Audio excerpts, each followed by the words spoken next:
Medical కాంట్రాక్టర్స్కి ఏదైతే 16,000 రూపాయలు జీతం ఇస్తున్నారో 12,000 రూపాయలు సెకండ్ జీతం చెల్లిస్తామని చెప్పారు. అది ఆశ్చర్యలేదని మాటగా నిలుచుకోండి. ఇవాళ మీ పుట్టినరోజు సందర్భంగా ఈ రోజు కన్నా మీరు కొనసాగించాలని మరొకసారి మీకందరూ కూడా ధన్యవాదాలు చేసుకుంటూ ఈ కార్యక్రమానికి నాయకులకు మరొకసారి ఏపీ మెడికల్ కాంట్రాక్టర్ ద్వారా ధన్యవాదాలు చేసుకుంటూ సెలవుస్తున్నాను.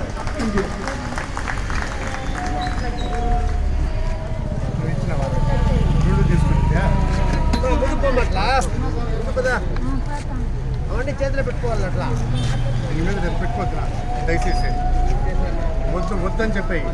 ఎత్తుకోపోతారు వాళ్ళు. నెత్తుకుని ఏడ నెత్తుకుని దానివల్ల చాలా రేటు